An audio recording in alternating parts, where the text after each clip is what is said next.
Salve, welcome back into my channel. Reiterum videre Patris Allegro, Veritas Liberavit Vos.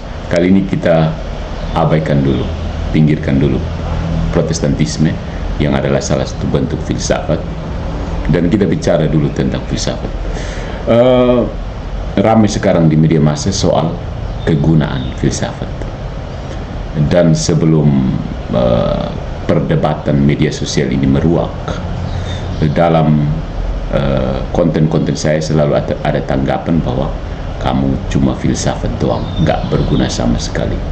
Oke, jadi poinnya adalah bahwa banyak orang berpikir bahwa jurusan filsafat itu tidak berguna. Orang-orang muda sekarang juga mungkin bertanya-tanya. Nah, mari kita bicara sebentar. Apakah jurusan filsafat tidak berguna? Ya, ini sebuah klarifikasi untuk kalian yang suka bertanya, ya, apakah jurusan filsafat tidak berguna? Saya juga dari jurusan filsafat, ya, akademik formal saya adalah filsafat. Nah, setiap kali kata filsafat muncul, banyak orang langsung mengernyit kening. Filsafat itu tidak berguna. Ngapain belajar mikir doang? Mending ambil jurusan yang jelas-jelas ada kerjaannya, bukan? Ya. Kalau kamu pernah berpikir begitu, tunggu dulu. Saya ingin ajak kamu melihat fakta dan logika di balik anggapan ini. Dan percaya saja, hasilnya bisa membuat kamu tersenyum-tersenyum sendiri di depan cermin sambil merapikan rambut gondrong kamu. Yang poin yang pertama, ada ironi besar. Kamu sedang berfilsafat saat mengatakan bahwa filsafat tidak berguna. Itu sendiri suatu filsafat, sebuah filsafat. Pernah dengar istilah self-defeating argument? Artinya argumen yang menjatuhkan dirinya sendiri. Ketika kamu berkata filsafat itu tidak berguna, sebenarnya kamu sedang melakukan aktivitas filsafat. Kamu sedang berargumen, ini aktivitas khas dari filsafat. Kamu sedang menilai guna suatu ilmu, juga filsafat. Jadi pernyataan itu ibarat orang yang bilang, saya tidak bisa bicara, padahal dia baru saja bicara. Kedengaran lucu, ya, seperti saya tidak bisa bicara padahal dia sedang berbicara, baru selesai bicara. Nah, dengan kata lain, saudara-saudariku, terutama anak-anak muda, menolak filsafat tanpa sadar berarti kamu sudah mengakuinya penting, karena kamu memakainya untuk menolak dirinya sendiri. Yang kedua, sebenarnya data juga bicara, ya, filsafat itu punya prospek kerja yang bagus. Sering dibilang kalau ambil filsafat masa depannya suram. Fakta terbaru justru mengatakan hal yang sebaliknya. Studi federal, ini saya riset kecil-kecilan, studi Federal Reserve Bank of New York tahun 2025 itu menunjukkan bahwa lulusan filsafat punya employment rate tinggi dan pengangguran lebih rendah dibandingkan banyak jurusan lain, termasuk jurusan bisnis. Kemudian dari Forbes Akademi 2025 juga mencatat bahwa penghasilan awal lulusan filsafat rata-rata $48.000 per tahun, dan di pertengahan karir bisa naik lebih dari 2 kali lipat. Kemudian Wall Street Journal juga menyebut filsafat salah satu jurusan dengan kenaikan gaji terbesar, tambah 103,5% sepanjang karir, bahkan lebih tinggi dari akuntansi atau manajemen.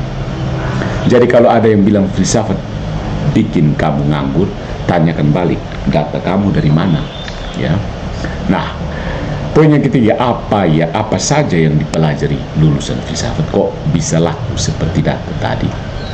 Jurusan filsafat ini tidak mengajarkan cara coding, ya, seperti yang diminati sekarang oleh anak muda belajar coding atau membuat bangunan, ya, tetapi melatih sesuatu yang tidak tergantikan oleh mesin, tidak pernah bisa tergantikan oleh mesin. Yang pertama itu berpikir kritis, bisa memilih mana argumen valid, mana yang hoax.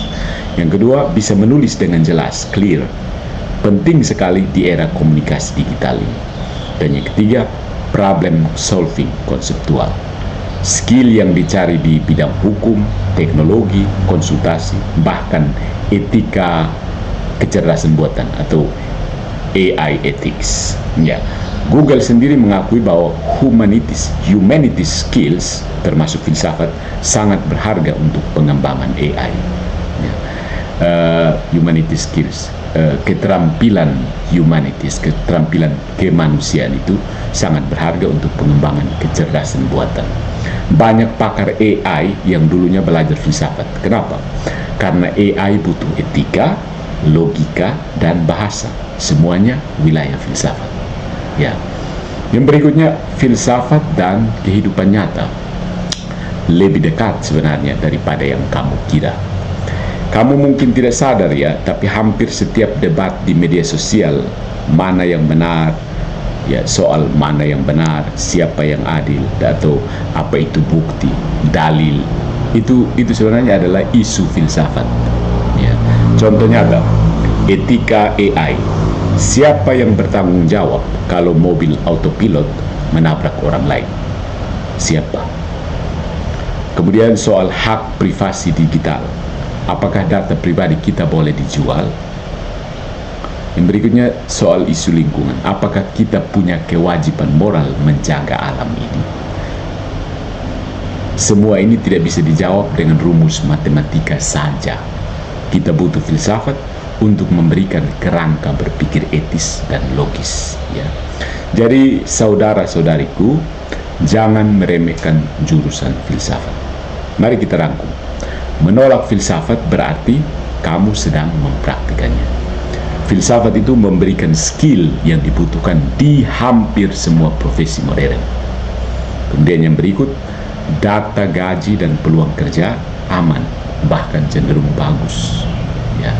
Dunia yang semakin kompleks membutuhkan orang yang mampu berpikir mendalam, kritis, dan etis, alias orang yang paham filsafat. Ya. Jadi lain kali kalau ada yang bilang jurusan filsafat tidak berguna, senyum saja dan jawab, tanpa filsafat kamu bahkan tidak bisa tahu apa artinya berguna. Tanpa filsafat kamu tidak bisa tahu apa artinya berguna itu sendiri. Ya. Jadi bagaimana menurut kamu sekarang? Apakah sekarang kamu bisa melihat filsafat dari sudut pandang yang baru seperti ini? Silakan tulis pendapat kamu di kolom komentar. Kalau kamu ya orang-orang muda yang punya minat untuk belajar filsafat, ya, yang membantu, ya, ini sedikit sharing dari saya, dosen di Fakultas Filsafat Universitas Katolik Widya Mandira Kupang. Tamatan-tamatan dari Fakultas Filsafat yang tidak melanjutkan untuk menjadi imam, karena Fakultas Filsafat di Universitas Katolik Widya Mandira itu dibuat pertama-tama untuk mendidik para calon imam Katolik, ya, terutama di Keuskupan Atambua, Keuskupan Waitebula, dan Keuskupan Agung Kupang, ditambah dengan para biarawan Claretian, para biarawan Karmel OCD, para biarawan Sekolah Pio, dan para biarawan Ordo Mater Dei, juga para biarawan Hati Kudus. Tetapi juga kampus ini menerima orang-orang yang berminat untuk belajar filsafat tanpa mau, bukan dengan tujuan untuk menjadi imam.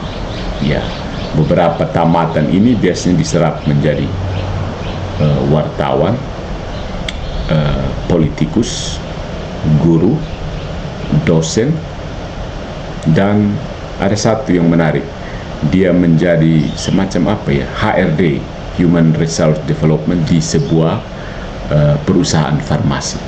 Dia lolos tanpa tes karena mereka butuh orang filsafat. Jadi diminta saja masuk saja. Begitu ya. Jadi silakan kalau Anda yang berminat belajar filsafat bukan dengan tujuan untuk menjadi imam, tapi untuk melatih berpikir kritis secara formal, ya.